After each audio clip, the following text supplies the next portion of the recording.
ಇಂದಿನ ಪತ್ರಿಕೆಗಳ ಇಣುಕು ನೋಟ.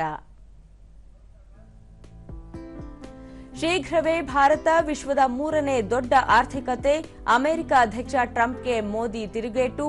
ಸ್ವದೇಶ ಉತ್ಪನ್ನಗಳನ್ನೇ ಖರೀದಿಸಿ ಪ್ರಧಾನಿ ಕರೆ. ಪಾಲಿಕೆಯಿಂದ ಅನಧಿಕೃತ ಜಾಹೀರಾತುಗಳ ತೆರವು. ಎಲ್ಲ ವಲಯಗಳಲ್ಲಿ ಸಾಮೂಹಿಕ ಸ್ವಚ್ಛತೆಗೆ ಗಮನ. ಸಾವಿರಾರು ರೂಪಾಯಿ ದಂಡ ವಸೂಲಿ. ಸಿಇಟಿ ಕೋರ್ಸ್ಗೊಂದು ವೇಳಾಪಟ್ಟಿ. ಫಲಿತಾಂಶ ಪ್ರಕಟ.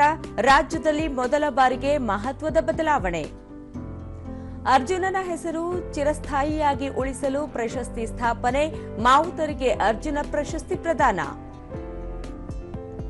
ಆಂಗ್ಲರಿಗೆ 374 ರನ್ ಗುರಿ. ಯಶಸ್ವಿ ಶತಕ. ಮೂವರ ಅರ್ಧ ಶತಕ. ಕುತೂಹಲ ಘಟ್ಟದತ್ತ 5ನೇ ಟೆಸ್ಟ್. ಇವು ಇಂದಿನ ಪತ್ರಿಕೆಗಳ ಪ್ರಮುಖ ಸುದ್ದಿ. ಉಳಿದಂತೆ ಮೆಟ್ರೋದಲ್ಲಿ ಅಂಗಾಂಗ ಸಾಗಣೆ. ಇದೇ ಮೊದಲು ವೈಟ್ಫೀಲ್ಡ್ನಿಂದ ಆರ್ಆರ್ ನಗರವರೆಗಿನ 31 ಕಿಲೋಮೀಟರ್ ದೂರ 55 ನಿಮಿಷದಲ್ಲಿ ಕ್ರಮಿಸಿದ ರೈಲು. ಕೆಂಪೇಗೌಡ ಬಡಾವಣೆ ವಿಸ್ತರಣೆ. 17 ಗ್ರಾಮಗಳ ವ್ಯಾಪ್ತಿ.